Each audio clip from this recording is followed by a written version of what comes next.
I would like to take this opportunity to introduce the members of the Color Party to you. They are Cadets Gavin Wheaton, Alex Portnell, Liam Sokowski, Mark G., I'm not going to slaughter your last name, Mark, Alexi Weens, and former Cadet Thomas Fortier. We have a piper today whose name is Isaac Woods Hudson, and our drummer is Owen Colton. They will be followed by our esteemed guest, Major Graton. Okay, so in a few moments they will enter, and I will ask you to stand because we will follow their entry by the National Anthem of Canada, okay?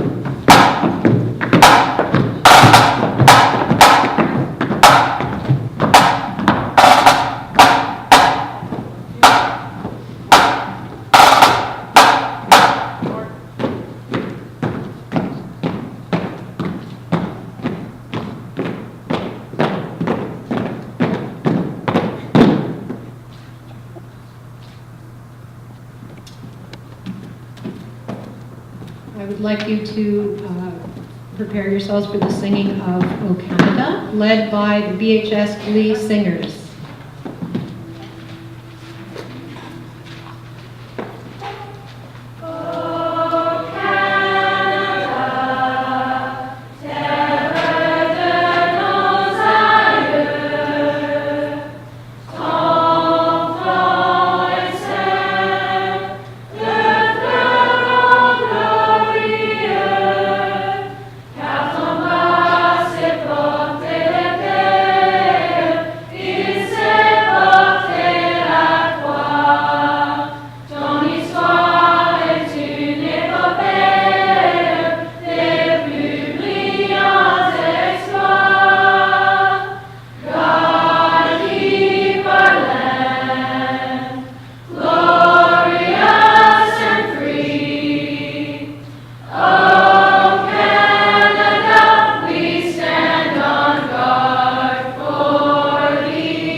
I'd like to welcome everyone to Remembrance Day 2017.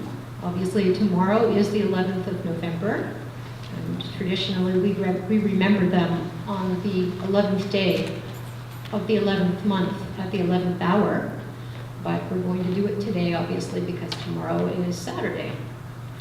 So I would just like to say that I would like to dedicate this assembly to my parents, who were both World War II veterans and have since passed away, but because I'm here, obviously they made it back from the war. So I would like to remind you, this peaceful society that we enjoy has been created by the efforts and sacrifices of generations of Canadians who have put their lives on the line in the cause of peace and freedom around the world. Remembering all that they have done during times of war, military conflict, and peace helps us to better understand our nation's history and its future. I would like to introduce now Liam Sokowski, who is going to play for us Amazing Grace. Liam?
you very much.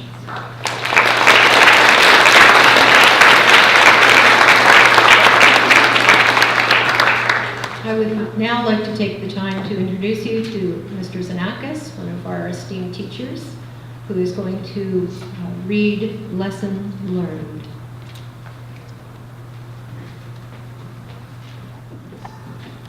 Back in September, on the first day of school, Martha McCorthran, a social studies school teacher at Robinson High School, did something not to be forgotten. On the first day of school, with the permission of the school superintendent, the principal, and the building supervisor, she removed all of the desks out of her classroom. When the first period kids entered the room, they discovered that there were no desks. "Ms. Cothran, where are our desks?" She replied, "You can't have a desk until you tell me how you earn the right to sit at the desk." They thought, well, maybe it's our grades. "No," she said. "Maybe it's our behavior." She told them, "No, it's not even your behavior." And so they came and went. The first period, second period, third period, still no desks in the classroom. By early afternoon, television news crews had started gathering at Ms. Cothran's classroom to report about this crazy teacher who had taken all the desks out of her room. The final period of the day came, and as the puzzled students found seats on the floor of the desks of this classroom, Martha Cothran said, "Throughout the day, no one has been able to tell me just what he or she has done to earn the right to sit at their desks that are ordinarily found in this classroom. Now I am going to tell you." At this point, Martha Cothran went over to the door of her classroom and opened it. 27 war veterans, all in uniforms, walked into that classroom, each one carrying a school desk. The vets began placing the desks in rows.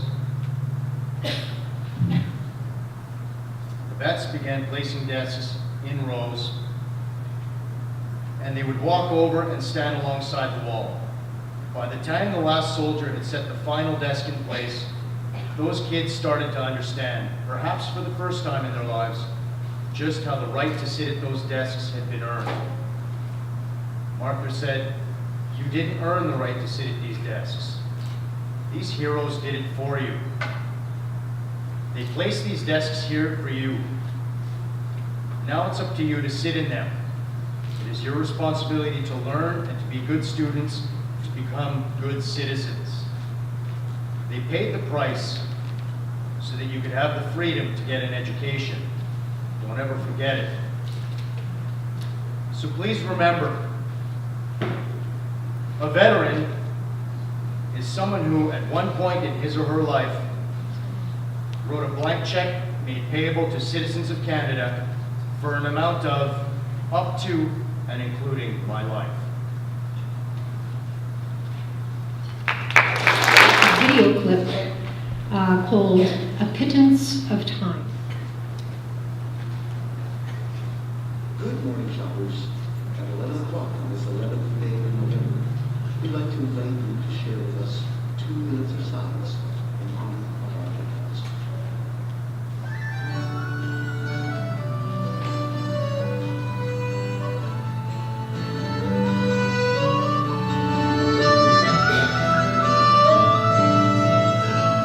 They fought and some died for their homeland. They fought and some died, now it's our land. Look at his little child, there's no fear in her eyes. Could he not show respect for other dads who have died? Take 2 minutes, would you mind? It's a pittance of time for the boys and the girls who went over. In peace may they rest, may we never forget why they died. It's a pittance of time. God forgive me for wanting to strike him. Give me strength so as not to be like him. My heart pounds in my breast, fingers pressed to my lips, my throat wants to fall out, my tongue barely resists, but 2 minutes I will bide. It's a pittance of time for the boys and the girls who went over. In peace may they rest, may we never forget why they died. It's a pittance of time.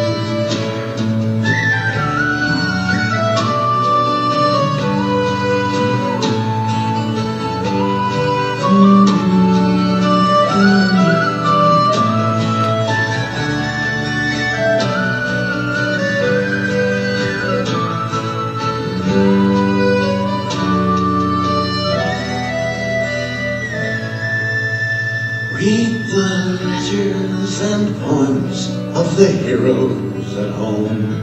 They have casualties, battles, and fears of their own. There's a price to be paid if you go, if you stay. Freedom's fought for and won in numerous ways. Take 2 minutes, would you mind? It's a pittance of time for the boys and the girls all over. May we never forget our young become vets at the end of the line. It's a pittance of time. It takes courage to fight in your own war. It takes courage to fight someone else's war. Our peacekeepers tell of their own living hell. They bring hope to foreign lands that hate mongers can't kill. Take 2 minutes, would you mind?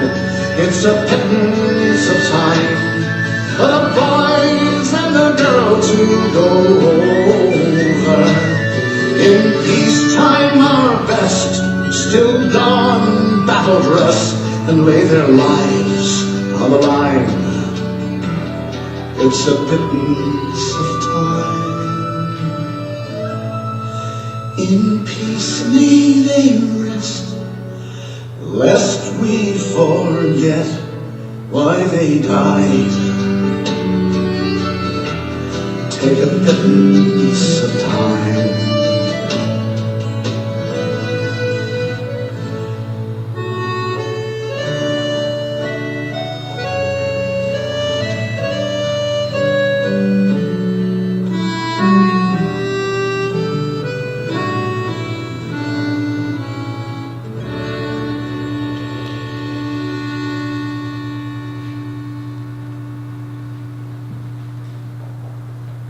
Now I'd like to take the opportunity to introduce you to the BHS Glee Singers once again, singing their rendition of Highway of Heroes by the Trues.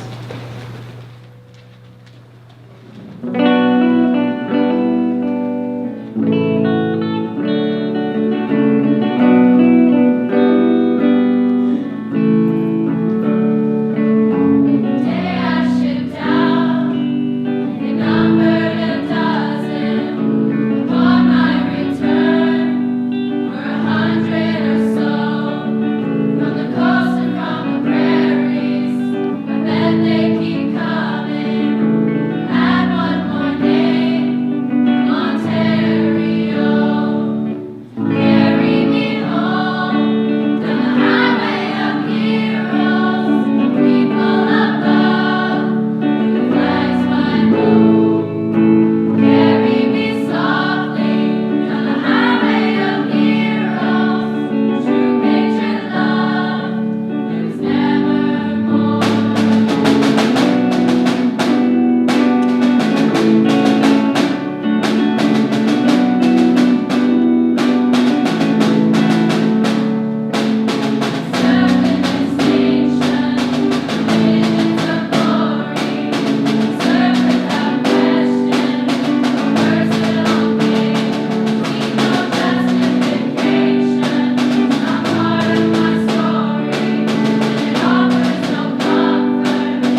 would like to take this opportunity, it is my honor to speak about our esteemed guest.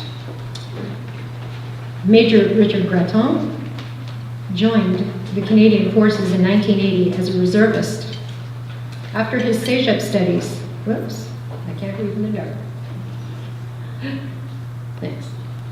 After his CEGEP studies, he completed a degree in industrial relations and economics at McGill University. Major Breton has occupied various command positions with the regiment. He returned from Afghanistan in 2011, where he acted as Army Lesson Liaison Officer. In the fall of 2011, he joined the regular force as Major.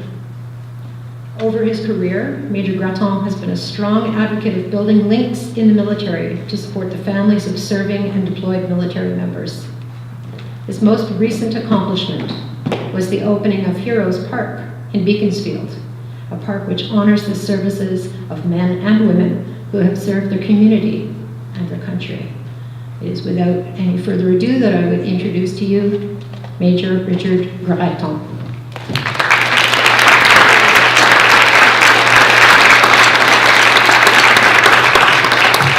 Morning, how are you? What do you think so far? A lot of reflection? I'll get you going in a few seconds also. Major Richard Grattan, I've been since then posted to Kingston. I work out at Kingston, but I still live in Beaconsfield for about probably another year. That happens in the Army, they ship you right enough. I'm an Afghan vet. On my tour, we sent 4 guys down the highway for yours. Between 19 and 28. That's in November 11th. I want to thank your school, your teachers, and you for being here today. It's very important. 100 years ago, we were in the First World War. It was supposed to be a great war, the war to end all wars. It didn't. I still had a job. I still train for fighting. Some of us are called upon to go fight. And some of us come back. Some of us don't. Some of us come back with invisible scars. But we live in Canada, where our military has one purpose: to protect freedom and our values that you all share abroad. After that, World War II came around. That was another 44,000 Canadians that died over there. When you talk about a soldier, he's the first one to suffer the consequences of when diplomacy, politics, international affairs fail. Because we end up being on the battlefield, seeing the consequences of these. A soldier. In fact, nobody hates more war than a soldier. So today is important for one thing. November 11th is to remember, how, as it was communicated earlier on, that people, the freedom that you have today came at a price over the ages, over time. And we must not forget that so that we don't want to repeat it. You will see in the next 10 minutes images. I just want to take them in. If you see text, go quickly to look at the number and the few words before and after, because it's going to come fast and furious at you. But I just want you to reflect on what you're going to see. If we can roll the video.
cemetery tonight, chief warrant officer, after I had seen one of my forefathers' tomb.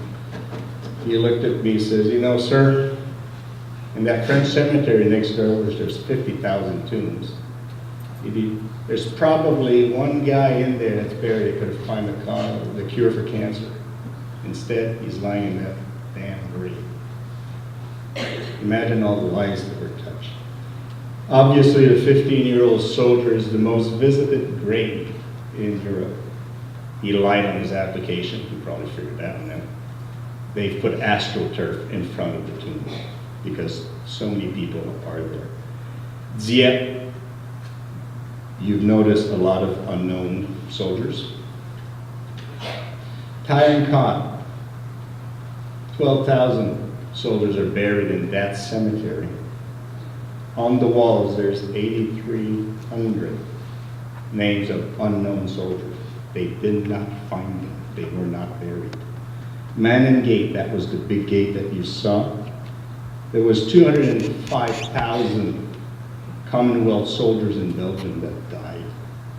100,000 don't have a known grave. That's why the gate is there. They put all the names of those that don't have a burial place. That's 100,000 names. Every night since 1921, they do a remembrance ceremony every night. It only stopped during the Second World War. Big difference between World War II and World War I cemeteries is a lot more unknown graves in the World War I. They're also a lot bigger in World War I because the battle was concentrated along the Belgium and French border. Essex Farm Cemetery, where the 15-year-old is, the buildings that you saw there is the medical station of a certain John McRae. Where you saw that special plaque, that's where the poem in Farm Fields was written. Beaumont Hamel, the 1st of July in Newfoundland, they don't celebrate Canada Day, they celebrate that battle, and they remember that battle. There was 855 soldiers that regiment when they did that attack that morning. The next morning, there was only 54 left. And you saw the sign from unexploded ordnance. There's still ammunition in some of these fields.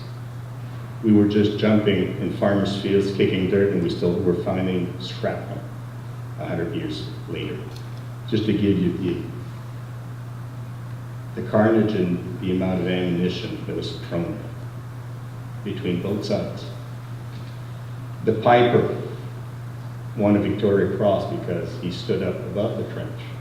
Victoria Cross is your highest military honor. Usually you get it when you pass away in combat. He was killed, but he played on the trenches to motivate his friends.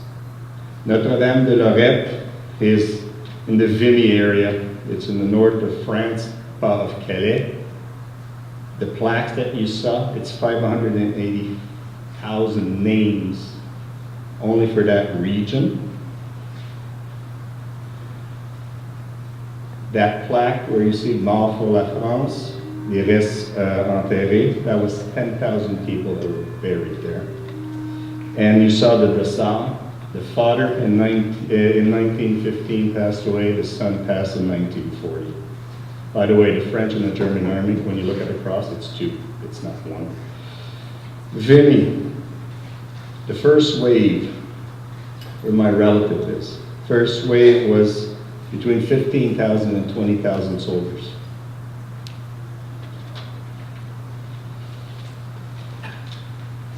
You saw the Chenier brothers, they both died on the same day, on April 9th. The German cemetery, 44,000 graves are there. And the French cemetery that was next to where my relative was buried is less than a kilometer away, and there's 50,000 graves.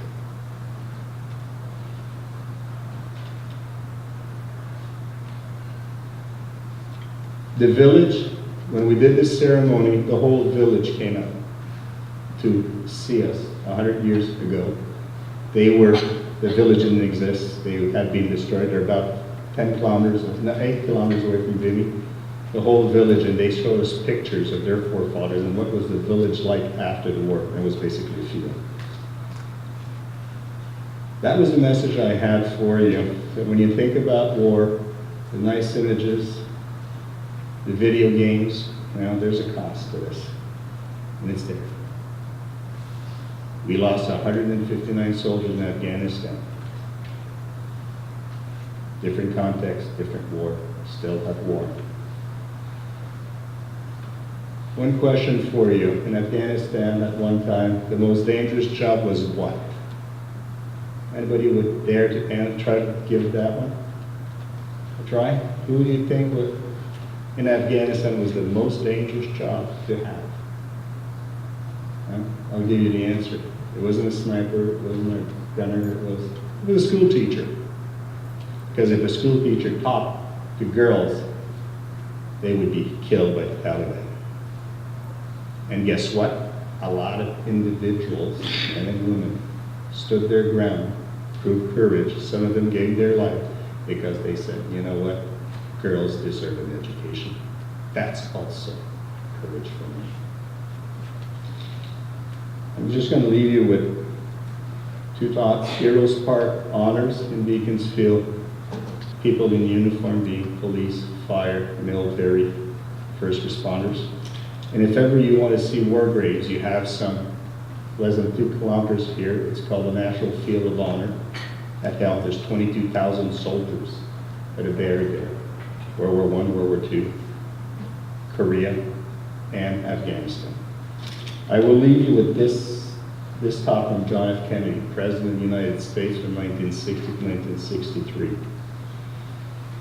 He said, one individual can make a difference. Everybody should try. Please try. Thank you.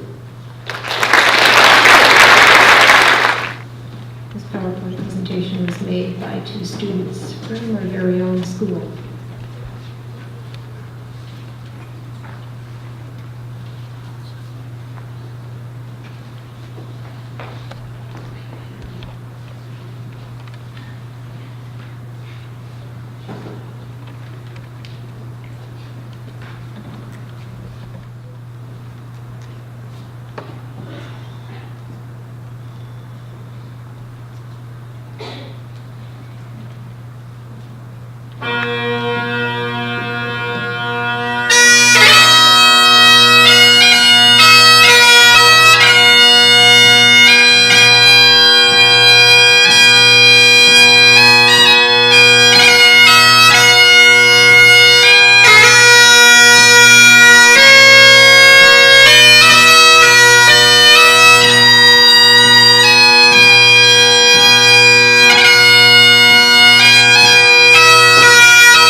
Could everyone stand, please?